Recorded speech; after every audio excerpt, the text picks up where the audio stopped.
Halo teman-teman, apa kabar? Saya harap kalian semua sehat-sehat ya. Kita walaupun di rumah, kita masih tetap harus semangat belajar ya. Tema pembelajaran kita hari ini adalah masih berkaitan dengan gambar ini ya. Ini menggambarkan Allah yang sedang membentuk manusia dengan tangannya. Ya, hari ini tema pembelajaran kita adalah panggilan karya atau profesi ya. Sebelum memulai pembelajaran, saya ingatkan ya, kita harus tetap hidup sehat ya, menjaga kesehatan kita, istirahat yang cukup ya, itu yang paling penting ya. Terus kemudian kalau perlu kita harus berolahraga ya, makan makanan yang bergizi ya, dan ingat kita juga harus memakai masker ya kalau bepergian ya, untuk menjaga kesehatan kita. Dan dengan menjaga kesehatan kita juga menjaga kesehatan orang lain. Oke, anak-anakku, teman-teman, dengan pembelajaran hari ini kita diajak untuk memberi makna kerja, yaitu bahwa kerja merupakan perwujudan iman kita kepada Tuhan ya. Nah, nanti akan kita lihat ya teman-teman ya. Manusia ini kita ini manusia kan. Nah, manusia itu juga disebut dengan makhluk pekerja ya. Maka tanpa bekerja manusia akan kehilangan jati dirinya ya. Karena apa? Karena secara kodrati memang manusia itu diciptakan sebagai makhluk pekerja ya. Tanpa bekerja manusia akan kehilangan jati dirinya. Jelas ya? Bekerja itu harus sampai kepada pemenuhan kehidupan ya manusia itu sendiri, dan tentunya harus sampai kepada titik untuk menciptakan kesejahteraan bersama atau bonum commune ya. Jadi memang pada masa ini terjadi ya pergeseran makna kerja ya. Kerja dilihat bukan semata-mata untuk memenuhi kebutuhan hidup masing-masing atau untuk kesejahteraan bersama bonum commune ya. Jadi bekerja kemudian dilihat hanya untuk mengejar nilai ekonomis saja ya. Ya, digaji berapa, dibayar berapa ya. Kemudian untuk kepuasan materialistik ya, yang berkaitan dengan materi-materi saja ya, mengumpulkan modal sebanyak-banyaknya ya, hingga nanti mengabaikan kepada kepentingan manusia itu sendiri ya, hanya tertuju kepada memiliki orientasi mengumpulkan sebanyak-banyaknya uang ya, tidak lagi peduli terhadap nilai-nilai kemanusiaan ya, mengabaikan nilai moral ya, kemudian melakukan praktek ketidakjujuran ya, korupsi ya, itu kemudian yang membuat kerja menjadi kehilangan maknanya ya.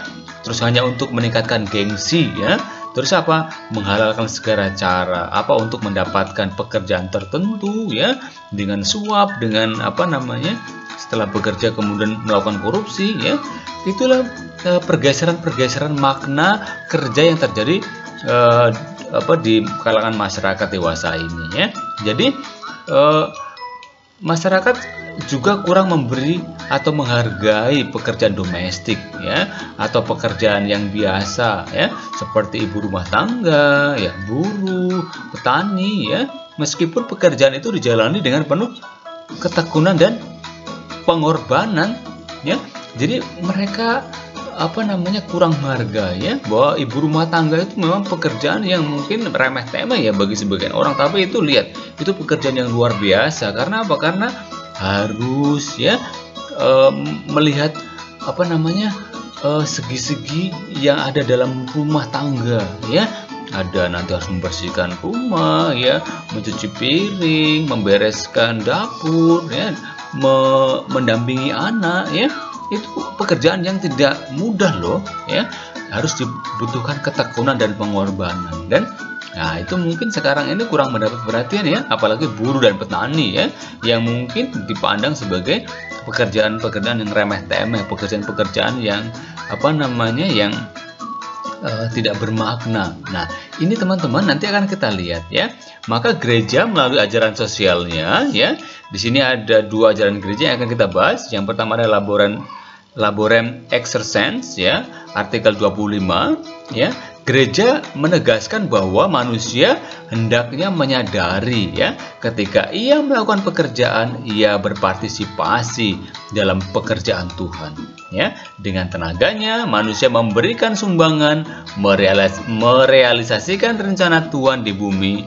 Ya, manusia diharapkan tidak berhenti untuk membangun dunia menjadi lebih baik atau mengabaikan semua. Ya, manusia memiliki tanggung jawab lebih untuk melakukan hal itu. Ya, jadi gereja ingin menegaskan kembali ya bahwa manusia itu harus menyadari bahwa ya dengan melakukan pekerjaan ia berpartisipasi dalam pekerjaan Tuhan. Ya, teman-teman ya, dalam Laborem Exercens yang artikel ketiga juga gereja ingin menegaskan bahwa karena pekerjaan merupakan kunci dan solusi dari masalah sosial, ya.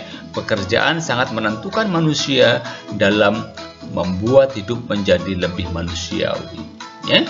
Jadi memang permasalahan-permasalahan sosial itu terjadi karena memang terjadinya pengangguran, ya, tidak bekerja. Nah ini gereja mengingatkan bahwa dengan pekerjaan itu ya jelas ya masalah-masalah kemiskinan ya dengan harapan dapat teratasi. Karena apa? Dengan pekerja manusia bisa mencukupi kebutuhannya, ya.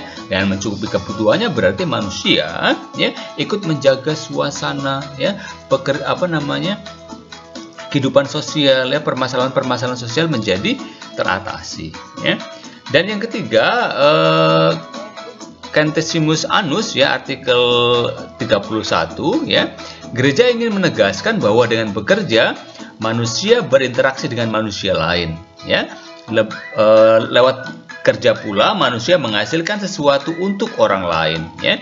Dengan demikian pekerjaan membuat manusia menghasilkan sesuatu ya, menjadi berubah dan produktif ya, karena sumber daya manusia yang bekerja jauh lebih luas daripada sumber daya alam, dan kerja itu membuat manusia semakin sadar untuk mengelolanya ya. Ini lebih juga mengingatkan akan dimensi sosial ya.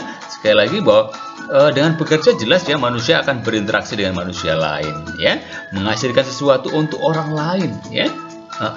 Jadi ingat aspek-aspek pekerjaan itu ya. Jadi gereja ingin kembali meluruskan ya pergeseran makna pekerjaan, makna kerja ya.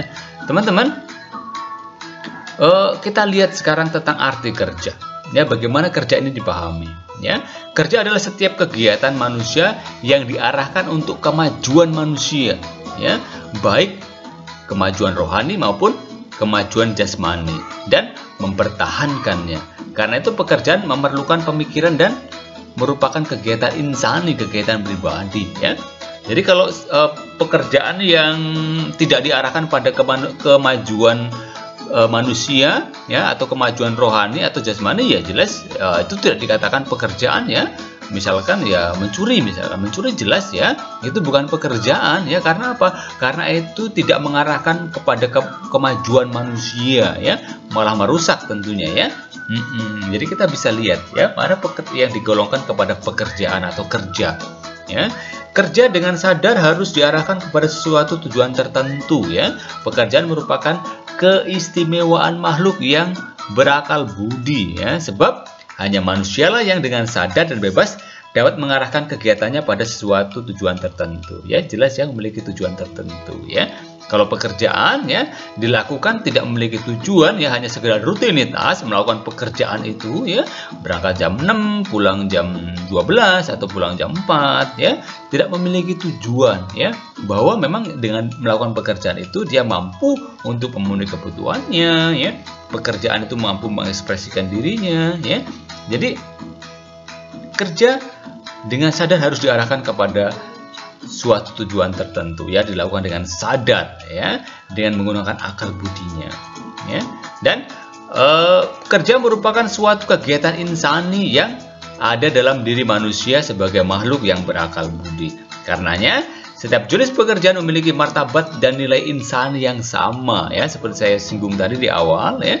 Pekerjaan ibu rumah tangga, pekerjaan buruh, petani, tukang becak itu pada dasarnya memiliki martabat dan nilai insani yang sama. Karena apa? Karena pekerjaan itu merupakan kegiatan pribadi ya, yang di dalamnya jelas manusia menggunakan akal budinya, mengarahkan kepada tujuan tertentu untuk memenuhi kebutuhan manusia itu sendiri, ya, ditujukan untuk kemajuan manusia itu sendiri, ya. Misalkan katakanlah tukang beca jelas, ya, dengan sadar, dengan menggunakan akal budinya, ya, dia mau mengarahkan pekerjaannya untuk memenuhi kebutuhannya, ya, untuk kemajuan hidup dirinya dan keluarga, ya. Itu merupakan ekspresi diri, ya, yang secara jenis pekerjaan mungkin dipandang orang rendah, tapi sejatinya bahwa setiap pekerjaan itu karena diarahkan kepada kemajuan manusia itu sendiri, ya, dilakukan dengan sadar, dengan tujuan tertentu untuk memenuhi kebutuhan keluarga, ya, itu merupakan suatu pekerjaan yang memiliki martabat yang sama dengan pekerjaan-pekerjaan yang lain, ya. Teman-teman, kalau kita melihat makna kerja, tadi arti kerja, ya. Jadi kalau kita melihat makna kerja, ya, kerja itu sebetulnya bermakna ekonomis, ya. Yang pertama jelas pekerjaan dipandang sebagai pengerahan tenaga untuk menghasilkan sesuatu yang diperlukan atau diinginkan oleh seseorang atau masyarakat, ya, untuk menghasilkan sesuatu, ya, bagi orang lain, ya, bagi masyarakat, ya. Dalam hal ini dibedakan menjadi pekerjaan yang produktif, ya, misalkan petani, ya, pertukangan dan sebagainya, ya. Terus distributif, ya, misalnya yaitu pedagang, ya, dan jasa, misalnya guru, dokter dan sebagainya, ya. Jelas ini menghasilkan sesuatu yang berguna bagi orang lain, ya, baik jasa, distribusi dan produksi, ya. Karena kerja merupakan unsur pokok produksi yang ketiga, ya, di samping tanah dan modal, ya. Jadi makna ekonomis dari kerja ialah memenuhi dan menyelenggarakan kebutuhan hidup yang primer, ya. Jelas, ya. Sekali lagi, ya, bahwa bekerja itu dipandang sebagai yang untuk menghasilkan sesuatu bagi orang lain, ya. Jelas ini bernilai ekonomis, ya. Terus kemudian makna sosiologis, ya. Kerja selain sebagai usaha untuk memenuhi kebutuhan sendiri, sekaligus juga untuk mengarahkan kepada pemenuhan kebutuhan masyarakat, ya, kebutuhan orang lain, ya, seperti disinggung tadi, ya. Jadi ada makna sosiologisnya, makna di lingkup sosialnya, ya. Kemudian makna antropologis. Nah, ini apa lagi nih, ya? Jadi kerja memungkinkan manusia untuk membina dan membentuk diri dan pribadinya, ya. Dengan kerja manusia menjadi lebih manusia dan lebih bisa menjadi teman bagi sesamanya, ya, dengan menggunakan akal budi, kehendak, tenaga, ya, daya kreatif serta rasa tanggung jawab terhadap kesejahteraan umum, ya. Ini lebih mengarah kepada kemanusiaan kita, ya, antropologis, ya. Jadi sekali lagi untuk membina diri, ya, membentuk diri, mengembangkan diri sebagai pribadi, ya, sekaligus bahwa kerja harus kita akan sekaligus menjadi teman bagi sesama, ya, dengan yang akal budi yang kita miliki, dengan kehendak kita, dengan tenaga, daya kreatif, ya, serta ketanggung jawab, ya. Jelas, ya, ini, ya. Dan pada akhirnya kerja harus sampai pada merupakan salah satu bentuk pengabdian diri kita kepada Allah sebagai tujuan akhir manusia, ya. Di sini menjadi nyata bahwa kerja sesungguhnya bisa mempunyai aspek religius dan aspek pribadi dan sosial, ya. Jadi aspek-aspek kerja ini selain makna ekonomis, sosiologis dan antropologis ini, ya, memang kerja itu harus sampai kepada, ya, penghayatan religius, ya, aspek religius dan aspek sosial jelas di sini menjadi nyata, ya. Karena apa? Ya, kerja akhirnya merupakan salah satu bentuk pengabdian pribadi kepada Allah, ya, sebagai tujuan akhir hidup kita, ya. Jadi akan kita lihat nanti, ya, secara khusus mengenai ini, ya. Teman-teman, ya, kalau kita melihat tujuan kerja itu sebenarnya apa sih? Satu, jelas, ya, orang bekerja untuk mencari nafkah, ya. Kebanyakan orang bekerja untuk mencari nafkah, mengembangkan hidup jasmaninya dan mempertahankannya, ya. Jadi untuk mempertahankan hidup tentunya, ya. Orang bekerja untuk memenuhi kebutuhan hidup, untuk memperoleh kedudukan serta kejayaan ekonomis serta menjamin hidup jasmaninya untuk masa depan, ya. Nilai yang mau dicapai bersifat jasmani, ya. Keberlangsungan hidup, ya. Kemudian memajukan teknik dan kebudayaan. Nah, apa maksudnya ini? Bahwa dengan bekerja, orang dapat memajukan salah satu cabang teknologi atau kebudayaan, ya, dari yang paling sederhana sampai yang paling tinggi. Yang jelas ini untuk mengekspresikan, ya, untuk mewujudkan, ya, teknik-teknik yang atau kebudayaan yang ada. Terus kemudian untuk menyempurnakan diri sendiri, ya, ini kita sudah lihat juga tadi, ya. Dengan bekerja manusia lebih menyempurnakan diri sendiri, ya.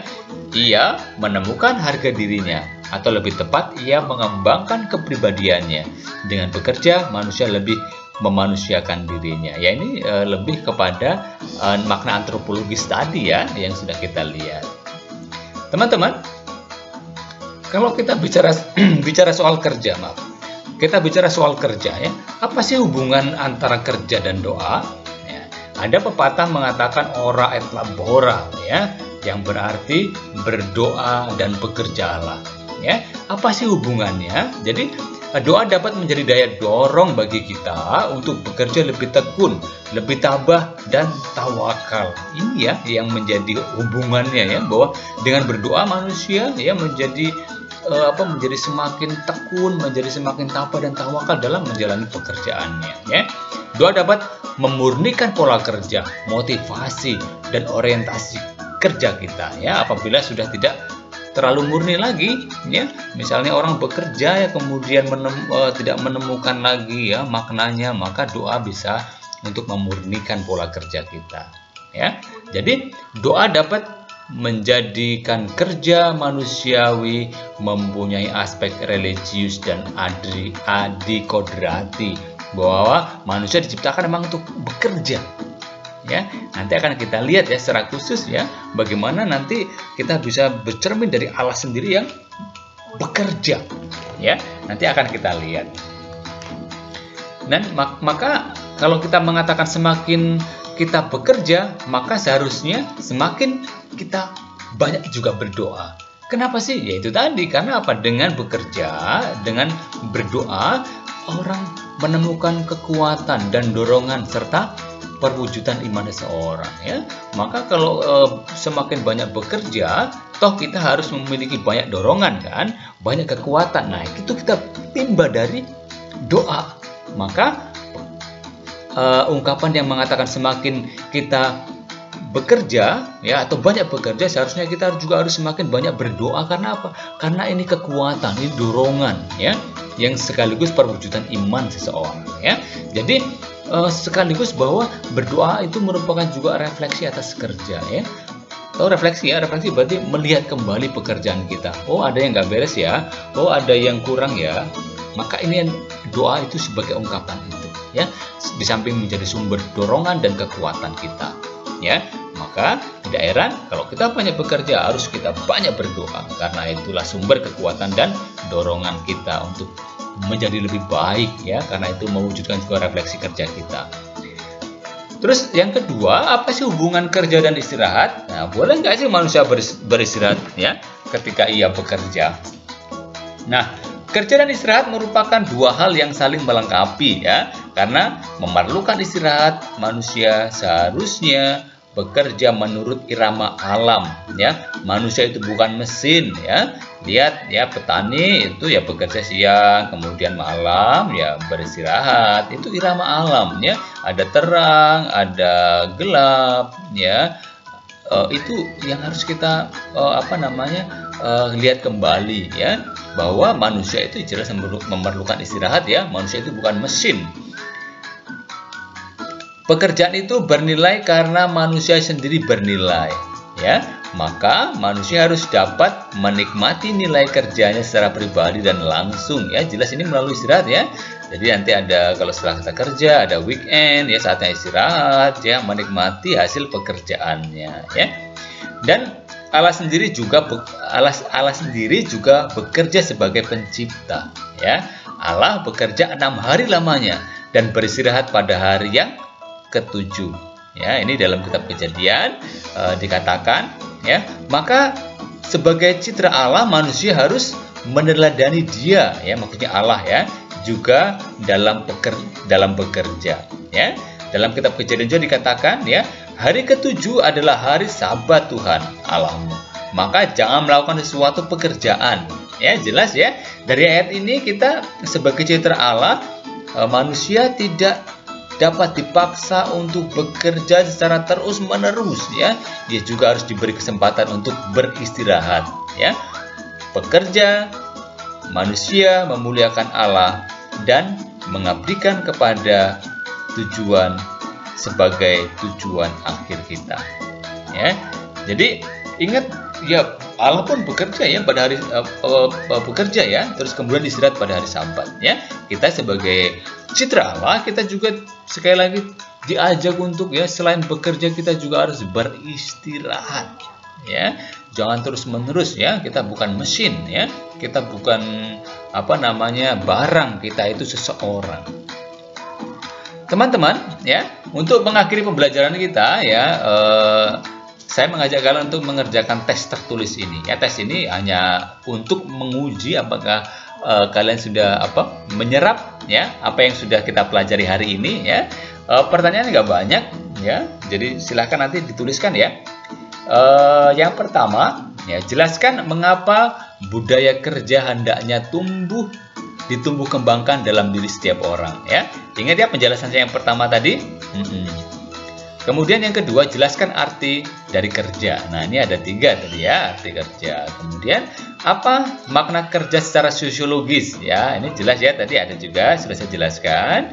Kemudian yang berikutnya itu apa tujuan kerja? Nah, ini ya, apa tujuan kerja? Tadi silakan ya dituliskan juga. Yang kelima, apa yang ditekankan oleh gereja dalam Laborem Exercens ya, artikel ke-25 ya. Jadi silakan, tadi ada juga sudah dijelaskan. Kemudian selain bekerja manusia membutuhkan istirahat ya. Apa yang dimaksud dengan pernyataan tersebut ya? Oke, silakan juga ini sudah saya jelaskan ya. Yang nomor 7. Apa makna dari kitab Keluaran bab 20 ayat 10 yang mengatakan bahwa di hari ke-7 adalah hari Sabat Tuhan ya? Tadi juga sudah saya jelaskan ya, secara singkat tadi. Kemudian nomor 8. Jelaskan apa makna peribahasa ora et labora. Ini juga saya sudah jelaskan ya, ini ada kaitannya dengan kerja dan doa. Kemudian apa maksud pernyataan semakin orang bekerja harusnya semakin berdoa. Nah, ini juga saya sudah jelaskan ya, ada kaitannya tadi ya dengan pertanyaan nomor 8, jelas ya, ora et labora. Kemudian nomor 10 ya, tukang becak pernah dicap sebagai pekerjaan yang tidak bermartabat manusiawi. Nah, apa pendapatmu? Ya, saya sudah jelaskan tadi ya tentang makna kerja ya, tentang tujuan kerja ya. Jadi kira-kira pendapatmu apa? Ini saya ingin supaya kalian juga mampu menganalisa ya tentang makna tujuan dari kerja itu. Oke? Silakan dikerjakan, kalian nanti tuliskan di buku, terus kemudian nanti bisa dikirim ke Bapak Ibu guru ya. Dan yang terakhir ya, saya mengucapkan terima kasih sudah bisa belajar bersama-sama ya. Kalau masih ada yang belum jelas, silakan tuliskan di kolom komentar ya. Boleh ya kalau belum jelas ya. Dan bagi yang belum subscribe ya, subscribe ya. Jadi saya minta kita bisa terus ya belajar di video-video pembelajaran berikutnya ya. Semangat ya, tetap jaga kesehatan kita ya, bahwa dengan menjaga kesehatan kita juga kita menjaga kesehatan orang lain ya. Tuhan Yesus mengasihi kita, mencintai kita, ingin supaya kita tetap bahagia, tetap sehat ya. Oke, sampai ketemu di video pembelajaran berikutnya. Bye bye, Tuhan memberkati.